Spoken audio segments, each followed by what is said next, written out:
గౌహతిలో మన team India New Zealand టీంను చెక్కి పడేసింది. ముందు బౌలింగ్, ఆ తర్వాత బ్యాటింగ్ అయితే వేరే లెవెల్.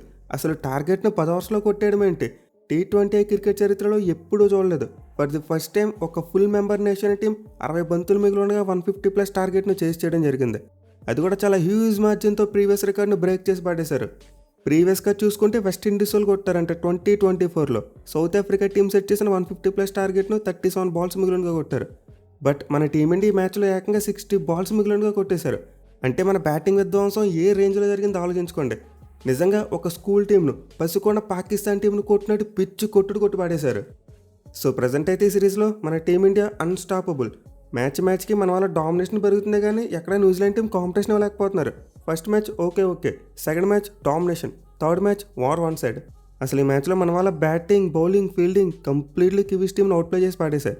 అసలు ఎక్కడ కూడా న్యూజిలాండ్ టీంతో మ్యాచ్ ఆడుతున్న ఫీల్ అయితే రాలేదు. ఏదో పసుకున్న టీం ఇది అన్నట్టు అనిపించింది. సో మన టీమిండియా అయితే ఈ మ్యాచ్లో ఒక రికార్డ్ బ్రేకింగ్ విన్ కొట్టి సిరీస్ని కైవసం చేసుకున్నారు. మరో 2 మ్యాచ్లు మిగిలి ఉండగానే 3-0 తేడాతో సిరీస్ సొంతమైపోయింది. అది కూడా మన టీమిండియాకి ఇది వరుసగా 11వ సిరీస్ విజయం. సో ఒక ఫుల్ మెంబర్ టీం కన్సెక్యూటివ్గా 11 సిరీస్లు గెలవడం ఇది కేవలం రెండోసారి మాత్రమే. ప్రీవియస్గా పాకిస్తాన్ వాళ్ళు 2018 టైంలో వరుసగా 11 సిరీస్లు గెలిచారు.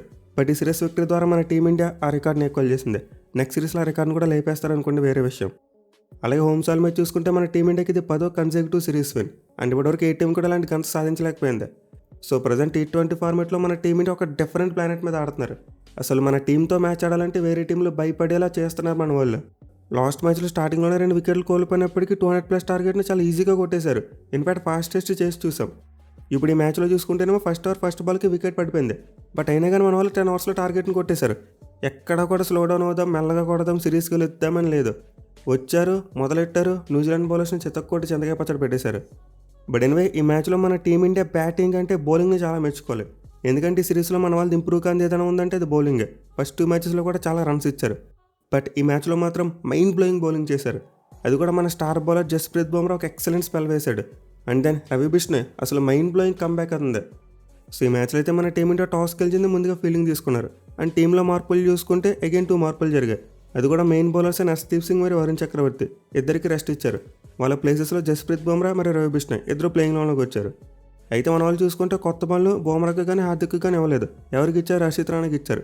ఎందుకంటే స్ట్రైక్లో ఉంది ఎవరు? Devon Conway.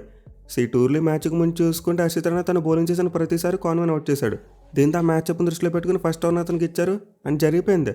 ఈ టూర్లో 5సారి Harshit Rana Devon Conway wicket తీసుకున్నాడు. అయితే వికెట్లో రాణా కంటే హార్దిక్ పాండ్యాకి ఎక్కువ క్రెడిట్ ఇవ్వాలి. ఎందుకంటే ఎలాంటి క్యాచ్ పట్టాడు, అసలు మైండ్ బ్లోయింగ్ క్యాచ్. జనరల్గా మ్యాచ్ స్టార్ట్ అయిన ఫస్ట్ ఓవర్లో చూసుకుంటే బాడీ కూల్గా ఉంటుంది. బట్ హార్దిక్ పాండ్యా స్టార్టింగ్ అలాంటి డైవ్ కొట్టి క్యాచ్ పడాడంటే మామూలు విషయం కాదు. అది కూడా క్యాచ్ పడిన తర్వాత చాలా ఫాస్ట్గా క్విక్గా రికవర్ అయ్యాడు, వెంటనే నుంచున్నాడు. సో రియల్లీ క్యాచ్ చూసిన తర్వాత హార్దిక్ పాండ్యా ఫిట్నెస్ పీక్స్లో ఉందని చెప్పి మనం అర్థం చేసుకోవచ్చు. ఇక ఫస్ట్ వికెట్ పడిపోయిన తర్వాత అక్కడ కూడా న్యూజిలాండ్ టీంకి మొమెంటం దొరికినట్టు కనిపించలేదు. మధ్యలో గ్లెన్ ఫిలిప్స్కి మరి మార్క్ చాప్మన్కి మధ్య ఒక పార్ట్నర్షిప్ వచ్చింది. బట్ అది అంత క్విక్గా రాలేదు. ఐ థింక్ 41 బాల్స్కి 52 పరుగులు యాడ్ చేశారు అనుకుంటా. సో మన టీమిండియాకి ఫస్ట్ ఓవర్లో వికెట్ పడింది. అండ్ దెన్ సెకండ్ ఓవర్లో చూసుకుంటే హార్దిక్ పాండ్యా వికెట్ తీశాడు. అది కూడా లాస్ట్ మ్యాచ్లో మంచి నొక్కటి నా రచిన్ రవీంద్రది. ఇక తర్వాత చూసుకుంటే బూమ్ బుమ్రా 6 ఓవర్లో బౌలింగ్కి వచ్చాడు. అండ్ ఫస్ట్ బాల్కే bang on, Tim Seifert, clean bowled. Off stump అనేది కాట్ వీలింగ్కి వెళ్ళింది. సో పాపులర్ అయితే మన టీమిండియా బౌలర్స్ అదరగొట్టేశారు. 3 వికెట్లు పడ్డాయి. అండ్ న్యూజిలాండ్ టీం కేవలం 36 రన్స్ మాత్రమే కొట్టగలిగింది. ఎస్పెషల్లీ రవి బిష్ణోయ్ మధ్యలో కవర్ వేశాడు. అసలు సైఫర్డ్ అతను పిక్ చేస్తే ఒట్టు, ప్రతి బాల్ ఆ కవర్ ఫీల్డర్ దగ్గరికి కొట్టేవాడు. ఇక పవర్ప్లే తర్వాత చూసుకుంటే న్యూజిలాండ్ టీం మెల్లగా కంబ్యాక్ చేసే ప్రయత్నం చేసింది. అంటే ముందు చెప్పుకున్నట్టు ఫిలిప్స్ మరియు చాప్మన్ మధ్య ఒక పార్ట్నర్షిప్ వచ్చింది. But they are nowhere to go. మధ్యలో కుల్దీప్ను కొట్టే ప్రయత్నం చేశారు. ఇన్ఫాక్ట్ గట్టిగానే కొట్టారు, ఎక్కువ రన్స్ వచ్చాయి. బట్ అగైన్ మన టీమిండియా ప్లానింగ్ చూడండి. ఆ డ్రింక్స్ బ్రేక్ అవ్వగానే 11th ఓవర్ 11 తీసుకొచ్చారు, బుమ్రాని తీసుకొచ్చారు. దీంతో మళ్ళీ న్యూజిలాండ్ టీంకి బ్రేకులు పడ్డాయి. బట్ అఫ్కోర్స్ ఓవర్లో వికెట్ పడలేదు. బట్ స్టిల్ అక్కడి నుంచి మళ్ళీ న్యూజిలాండ్ టీం స్లోగా డౌన్ అయింది. సో బుమ్రాని పవర్ ప్లేలో హెవీగా యూజ్ చేసుకోకపోవడం వల్ల వచ్చే అడ్వాంటేజ్ ఇదే. గతంలో మన వాళ్ళు ఏషియా కప్ ఆడిన టైంలో చూసుకుంటే బుమ్రా చేత ఏం చేయించేవారు? పవర్ ప్లేలోనే 3 ఓవర్లు వేయించేసేవారు. దీంతో మనకి డెత్ బౌలింగ్ వీక్గా మారిపోయేది. బట్ ఇప్పుడు మాత్రం బుమ్రాని మన వాళ్ళు ఒక ప్రాపర్ వేలో యూటిలైజ్ చేసుకున్నారని చెప్పి అనుకోవచ్చు. అది కూడా పవర్ ప్లేలో the most dangerous over 6 over. ఓవర్లో ఖచ్చితంగా బ్యాట్స్మెన్ కౌంటర్ అటాక్ చేస్తారు. బట్ ఓవర్లో మనం ఎప్పుడైతే బుమ్రాని ఇంట్రడ్యూస్ చేస్తామో మనకి వికెట్ వచ్చే అవకాశాలు చాలా ఎక్కువగా పెరుగుతాయి. అండ్ ఎగ్జాక్ట్లీ అదే జరిగింది. అండ్ దాని మిడిల్ ఓవర్స్లో చూసుకుంటే అపోనెంట్ టీం కౌంటర్ అటాక్ చేసినప్పుడు మళ్ళీ బుమ్రాకు ఒక ఓవర్ ఇచ్చాం. ఇక చివరిలో చూసుకుంటే Bumrah strongest zone death bowling అదరగొట్టేశాడు మరోసారి. So I think this is the proper way to use Jasprit బుమ్రాని ఎలాగే యూజ్ చేసుకోవాలి. అతని చేత పవర్ ప్లేలో ఎక్కువ ఓవర్లు వేయించవలసిన అవసరమే లేదు. ఎందుకంటే మనకి పవర్ ప్లేలో హర్షదీప్ సింగ్ మంచిగా వేస్తాడు, హార్దిక్ పాండ్యా మంచిగా వేస్తాడు. దీంతో వీళ్ళిద్దరితో కానించేసి బుమ్రా చేత టఫ్ ఓవర్స్ వేయించాలి. సో రియల్లీ మ్యాచ్లో సూర్య క్యాప్టెన్సీని చాలా మెచ్చుకోవచ్చు. మంచిగా బౌలింగ్ చేంజెస్ చేశాడు. అండ్ ఆల్సో మన హెడ్ కోచ్ గౌతమ్ గంభీర్ని కూడా మెచ్చుకోవాలి. రవి బిష్ణోయ్ తీసుకురావడం ఒక అన్ఎక్స్పెక్టెడ్ మూవ్. న్యూజిలాండ్ వాళ్ళు కూడా దీన్ని ఎక్స్పెక్ట్ చేసి ఉంటారు. ఇన్ఫాక్ట్ అసలు రవి బిష్ణోయ్కి ఒక మైండ్ బ్లోయింగ్ కంబ్యాక్ అని చెప్పుకోవాలి. అసలు ఏమన్నా స్పెల్ వేశాడు.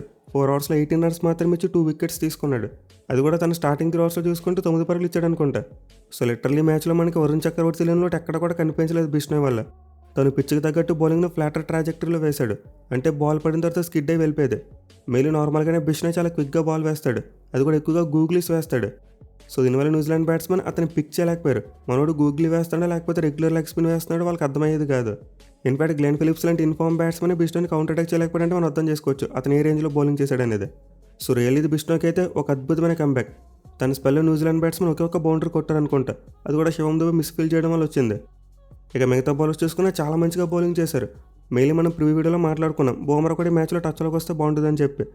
అండ్ ఎగ్జాక్ట్లీ బుమ్రా ఈ మ్యాచ్లో పీక్ పెర్ఫార్మెన్స్ ఇచ్చాడు. 4 ఓవర్స్లో 17 రన్స్ మాత్రమే ఇచ్చి 3 వికెట్లు తీసుకున్నాడు. అండ్ అతనికి player of the match award కూడా దక్కింది. సో బుమ్రా బౌలింగ్ గురించి ప్రత్యేకంగా చెప్పేదేముంది, మైండ్ బ్లోయింగ్ యాక్యురసీ. అసలు తన లైన్ కానీ లెంత్ కానీ న్యూజిలాండ్ బ్యాట్స్మెన్ ఎక్కడ కూడా సెట్ అవ్వలేదు. మిగిలిన లెంత్ను బాగా వ్యారీ చేస్తూ న్యూజిలాండ్ బ్యాట్స్మెన్ మైండ్లో డౌట్ క్రియేట్ చేశాడు. సో బోత్ బుమ్రా మరియు బిష్ణోయ్ ఇద్దరు కూడా ఎక్సలెంట్ స్పెల్స్ వేశారు. ఇద్దరు ఎకానమీ బిలో 5 ఉంది. అండ్ ఇద్దరు కలిపి 5 వికెట్లు తీసుకున్నారు. దీంతో మిగతా బౌలర్స్ పని ఈజీ అయిపోయింది. ఈవెన్ దో కుల్దీప్ యాదవ్ మరియు శివం దుబే కొంతవరకు రన్స్ వెళ్ళినప్పటికీ మన టీమిండియా పెద్దగా స్కోర్ ఏమీ సమర్పించుకోలేదు. ఇన్ఫాక్ట్ న్యూజిలాండ్ టీంకి అవకాశం రాలేదు. వాళ్ళు రెగ్యులర్ ఇంటర్వల్స్లో వికెట్లు కోల్పోతూనే ఉన్నారు. కేవలం 153 రన్స్ మాత్రమే కొట్టగలిగారు. అది కూడా చివరిలో మిచెల్ శాంట్నర్ ఒక చెయ్యి వేశాడు. 17 బాల్స్కి 27 రన్స్ కొట్టాడు. అదర్వైజ్ న్యూజిలాండ్ టీం 150 కూడా దాటలేకపోయేది. సో నిజంగా ఈ మ్యాచ్లో చాలామంది మన టీమిండియా బౌలింగ్ని పట్టించుకోరు. మన వాళ్ళ బ్యాటింగ్ ఆ రేంజ్లో ఉంది కాబట్టి అదే హైలైట్ అవుద్ది. బట్ నిజానికి మన టీమిండియా బౌలర్స్ ఈ మ్యాచ్లో చాలా ఇంప్రూవ్డ్ పెర్ఫార్మెన్స్ ఇచ్చారు. మెయిన్లీ బుమ్రా నుంచి వరల్డ్ కప్ ముందు ఎలాంటి స్పెల్ అయితే ఎక్స్పెక్ట్ చేసామో అలాంటి స్పెల్ వచ్చింది. అలాగే హార్దిక్ పాండ్యా చూసుకున్న చాలా అంటే చాలా మంచి స్పెల్ వేశాడు. 3 ఓవర్స్లో 23 రన్స్ మాత్రమే ఇచ్చి అతను కూడా 2 వికెట్లు తీసుకున్నాడు. మెయిల్ అతను క్యాచ్ ఏదైతే ఉందో అదే మ్యాచ్కి ఒక టోన్ సెట్ చేసింది. ఆ తర్వాత మన టీమిండియాకి ఫీల్డింగ్లో ఎక్కడ కూడా లోపాలు జరగలేదు. వచ్చి 2 క్యాచ్లు తీసుకున్నారు. అండ్ గ్రౌండ్ ఫీల్డింగ్ చూసుకున్న 1-2 మిస్టేకులు తప్పితే మిగతాదంతా కూడా క్లీన్గా ఉంది. సో రియల్లీ మ్యాచ్లో మన టీమిండియా బౌలింగ్ మరియు ఫీల్డింగ్ రెండు కూడా టాప్ మ్యాచ్లు ఉన్నాయి. అందుకే న్యూజిలాండ్ టీం ఎక్కడ కూడా భారీ స్కోర్ కొట్టేలా కనిపించలేదు. ఇన్ఫాక్ట్ మన వాళ్ళు బౌలింగ్ చేస్తుంటే ఏమైనా బౌలింగ్ పిచ్ ఇచ్చారా ఏంటి మ్యాచ్ కానీ అనిపించింది. బట్ నిజానికి పిచ్ ఏమంత బౌలింగ్ ఫ్రెండ్లీగా లేదు. స్టార్టింగ్లో కొంతవరకు సీ మూమెంట్ కనిపించింది. ఆ తర్వాత చూసుకుంటే లో బౌన్స్ కూడా అయింది అక్కడక్కడ. బట్ మరీ 150 మాత్రమే కొట్టగలిగే పిచ్ అదే కాదు. ఖచ్చితంగా న్యూజిలాండ్ టీం ఒక 30 to 40 రన్స్ షార్ట్ అని చెప్పుకోవాలి. ఇన్ఫాక్ట్ మన టీమిండియా బ్యాటింగ్ చూస్తేనే పిచ్ ఎలా ఉంటుందో మనకు అర్థమైపోద్ది. అసలు మన టీమిండియా చేజింగ్లో పిచ్ కొట్టుపడేశారు. సో స్టార్టింగ్లో ఫస్ట్ బాల్కి న్యూజిలాండ్ టీంకి వికెట్ వచ్చింది. Sanju Samson golden duck out. నిజంగా మరోసారి ఒక పూర్ అవుటింగ్ అని చెప్పుకోవాలి. మెయిల్ ఇప్పుడు టీంలో అతని ప్లేస్ ఖచ్చితంగా ప్రశ్నార్థకంగా మారుతుంది. ఎందుకంటే తిలక్ వర్మ కంబ్యాక్ చేయడానికి చాలా ఎక్కువ అవకాశాలు ఉన్నాయి. వేరేస్ వాషింగ్టన్ సుందర్ టీంలోకి రావడం కష్టం కాబట్టి మ్యాచ్లో బిష్ణోయ్కి ఛాన్స్ ఇచ్చారు. బట్ తిలక్ వర్మ విషయంలో చూసుకుంటే మాత్రం అతను మోస్ట్ లైక్లీ కంబ్యాక్ అవ్వచ్చు. అట్లీస్ట్ 2 మ్యాచ్లకు రాకపోయినా ఖచ్చితంగా T20 వరల్డ్ కప్కి వచ్చేస్తాడు. సో దీంతో సంజు శాంసన్ ప్లేస్ ఖచ్చితంగా రిస్క్లో పడింది. మేబీ నెక్స్ట్ మ్యాచెస్లో అతనికి అవకాశం వస్తే దాన్ని ప్రూవ్ చేసుకోవాలి. 2 పెద్ద నౌకలు కొట్టాలి. అదర్వైజ్ ఈజీలీ ఇషాన్ కిషన్ అతన్ని రీప్లేస్ చేస్తాడు. ఎందుకంటే ఈ మ్యాచ్లో మరోసారి అతను ప్రూవ్ చేసుకున్నాడు. ఫస్ట్ బాల్కి వికెట్ పడింది. బట్ ఆ తర్వాత ఏమైంది, ఇషాన్ కిషన్ వచ్చాడు. ఫస్ట్ బాల్ ఏదో అయ్యింది. బట్ నెక్స్ట్ 2 బాల్స్ హార్స్కరన్ 6లు కొట్టాడు. అండ్ దెన్ మళ్ళీ 4 కొట్టాడు. సో నిజంగా ఇషాన్ కిషన్ ఒక రాక్షసుల్లా బ్యాటింగ్ చేస్తున్నాడు భయ్య. వికెట్ పడింది, బౌలింగ్ చేస్తుంది మ్యాట్ హెన్రీ. అతనికి ఎక్స్పీరియన్స్ ఉంది, బాల్ మూవ్ చేస్తున్నాడు. ఇలాంటిది ఏమీ లేదు. వచ్చాడు, లాగిపెట్టి 2 6లు కొట్టాడు. అది కూడా ఏదో రెక్లెస్గా కొట్టాడని చెప్పి మనం ఫీల్ అవ్వకూడదు. ఆ స్టాంప్ ఆఫ్ అథారిటీ కనిపిస్తుంది, ఆ కాన్ఫిడెన్స్ కనిపిస్తుంది. సో రియల్ ఇషాన్ కిషన్ అయితే మన టీమిండియా బ్యాటింగ్ నెక్స్ట్ లెవెల్కి తీసుకెళ్తున్నాడు. మెయిల్ ఇషాన్ కిషన్ మరి అభిషేక్ శర్మ కలిసి ఓపెనింగ్ చేస్తే అపోనెంట్ టీం సగం చచ్చిపోయేలా కనిపిస్తుంది ఇప్పుడు. సో ఇషాన్ కిషన్ ఎట్టేగాని కేవలం 13 బాల్స్కి 28 రన్స్ కొట్టి ఒక అద్భుతమైన స్టార్ట్ ఇచ్చాడు. అండ్ దెన్ ఆ తర్వాత చూసుకుంటే కాటేరమ్మ కొడుకు ఉగ్ర రూపం. అసలు లాస్ట్ మ్యాచ్లో డక్ అవుట్ అయ్యడానికి కసి ఏంటో తెలియదు కానీ ఈ మ్యాచ్లో న్యూజిలాండ్ టీంలో లిటరల్లీ షేక్ ఆడించేశాడు. కేవలం 14 బాల్స్కి హాఫ్ సెంచరీ కొట్టేశాడు. ఇప్పటివరకు మన టీమిండియాకు T20 క్రికెట్ చరిత్రలో సెకండ్ ఫాస్టెస్ట్ 50 ఇదే.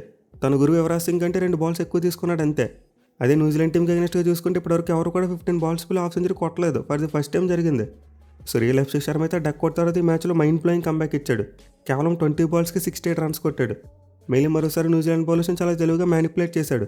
ఫస్ట్ మ్యాచ్ రివ్యూ టైంలో మనం అతని ఫుట్ వర్క్ గురించి మాట్లాడుకున్నాం. బౌలర్స్ని కన్ఫ్యూజ్ చేయడం కోసం ఒక్కోసారి ఫ్రంట్కి వచ్చేవాడు, మరోసారి డీప్ ఇన్ ద క్రీజ్ ఉండేవాడు. అండ్ ఎగ్జాక్ట్లీ అలాంటి టెంప్లెట్ రిపీట్ చేశాడు. మెయిన్ న్యూజిలాండ్ బౌలర్స్ని ఎక్కడ సెట్ కానలేదు తన ఫుట్ వర్క్తో. ఇక అభిషేక్ శర్మతో పాటు మన కెప్టెన్ సూర్యకుమార్ యాదవ్ కేవలం 26 బాల్స్కి 57 రన్స్ కొట్టేశాడు. అండ్ ఇన్నింగ్స్ చూసుకుంటే ఒక క్లీన్ ఇన్నింగ్స్ అని చెప్పుకోవాలి. అంటే లాస్ట్ మ్యాచ్లో 50 కొట్టాడు కానీ ఇంకా డౌట్స్ ఉన్నాయి సూర్యకుమార్ యాదవ్ బ్యాటింగ్ మీద. తన రేంజ్ నాకు కాలేదని చెప్పి, తన ఫ్రీ ఫ్లోయింగ్ బ్యాటింగ్ చేయలేదని చెప్పి. బట్ ఈ మ్యాచ్లో మాత్రం ఆ డౌట్స్ అని పోయాయి. అసలు సూర్యకుమార్ యాదవ్ తన వింటేజ్ స్టైల్లో చిత్త కొట్టాడు. అది కూడా చాలా క్విక్గా 15 రన్స్ దగ్గర నుండి 15 రన్ తీసుకున్నాడు. సో లిటరల్లీ వీళ్ళిద్దరైతే న్యూజిలాండ్ బౌలర్స్తో ఒక ఆట ఆడుకున్నారు. 40 బాల్స్లో 102 రన్స్ పార్ట్నర్షిప్. అంటే ఏ రేంజ్లో కొట్టారో మనం అర్థం చేసుకోవచ్చు. మళ్ళీ మన టీమ్ మేనేజ్మెంట్ మెచ్చుకోవాలి. కంటిన్యూస్ ఇషాన్ కిషన్కి 1 డౌన్లో ఆపర్చునిటీ ఇస్తున్నారు. గతంలో చూసుకుంటే రైట్ హ్యాండ్ బ్యాట్స్మెన్ అవుట్ అయిపోతే సూర్యకుమార్ యాదవ్ 1 డౌన్లో వచ్చేవాడు. మరి ఇప్పుడు మాత్రం ముందు ఎవరు అవుటైనా దాంతో సంబంధం లేకుండా ఇషాన్ కిషాన్ కంటిన్యూస్గా 1 డౌన్లో పంపుతున్నారు. అనేది బాగా వర్కౌట్ అవుతుంది. ఇన్ఫాక్ట్ దీనివల్ల సూర్యకుమార్ యాదవ్ బ్యాటింగ్ పొజిషన్ మీద కూడా ఒక క్లారిటీ వచ్చింది. అతను 3 మ్యాచ్లో నెంబర్ 4 ఆడాడు అండ్ 3 మ్యాచ్లో మంచిగా పెర్ఫామ్ చేశాడు. సో ఎప్పుడైతే టాప్ 4 బ్యాటింగ్ ఆర్డర్ కట్టుకుంటుందో బ్యాట్స్మెన్ మైండ్లో ఒక రోల్ క్లారిటీ ఉంటుంది అండ్ కన్సిస్టెంట్గా పెర్ఫామ్ చేయగలుగుతారు. అండ్ ఎగ్జాక్ట్లీ సిరీస్లో అదే చూస్తున్నాం మనం. అట్ ది సేమ్ టైం మన వాళ్ళు ఈ సిరీస్లో బెంచ్ మీద ఉన్న రీసోర్సెస్ని కూడా చాలా మంచిగా యూటిలైజ్ చేసుకుంటున్నారు. నెక్స్ట్ మ్యాచ్లో మనకు కావాల్సిన ఎక్స్పెరిమెంట్స్ చేసుకోవచ్చు. So T20 world cup squad selection దగ్గర నుంచి మొదలు పెట్టుకుంటే మన వల్ల చాలా మార్పు వచ్చింది. గతంలో చూసుకుంటే మ్యాచ్లు గెలిచేవారు, సిరీస్లు కూడా గెలిచేవారు. బట్ ఎక్కడో ఫ్యాన్స్లో వచ్చిన డిస్సాటిస్ఫాక్షన్ ఉండేది. కానీ ఇప్పుడు మాత్రం అలాంటిది లేదు. మన వాళ్ళు చాలా మంచిగా ప్లాన్ చేసుకుంటున్నారు అండ్ వాటిని ఎగ్జిక్యూట్ చేస్తున్నారు. సో రియల్లీ ప్రజెంట్ అయితే మన టీమిండియా అన్స్టాపబుల్. ఇన్ఫాక్ట్ గత 50 T20 మ్యాచ్లో చూసుకుంటే మన వాళ్ళు 5 ఓడిపోయారు, 45 మ్యాచ్ల వరకు గెలిచారు. అంటే ఈ ఫార్మేట్లో మన డామినేషన్ ఏ రేంజ్లో ఉందో మనం అర్థం చేసుకోవచ్చు. మెయిన్ మన బ్యాటింగ్ అయితే కన్సిస్టెంట్గా క్లిక్ అవుతూ వస్తుంది. అలాగే ఇంప్రూవ్ చేసుకుంటున్నారు. ప్రీవియస్ అభిషేక్ శర్మ మీద ఎక్కువగా డిపెండ్ అయ్యారు. మరి ఇప్పుడు మాత్రం మెల్లగా తగ్గుతుంది. సూర్య కూడా ఫామ్లోకి వచ్చాడు.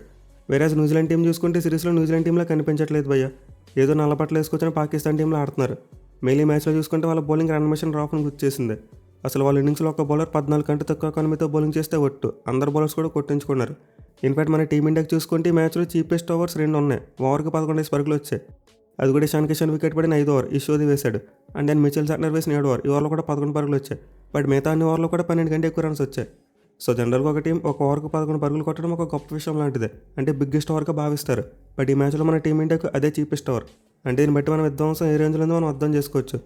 సో రియల్లీ మ్యాచ్లో మన టీమిండియా గ్రేట్ ఆల్రౌండ్ పెర్ఫార్మెన్స్ ఇచ్చింది. అండ్ ఇది మన వాళ్ళు T20 వరల్డ్ కప్లో కూడా కంటిన్యూ చేయాలి అండ్ ఛాంపియన్షిప్ని డిఫెండ్ చేసుకోవాలని కోరుకుందాం. Thank you for watching. Have a nice day.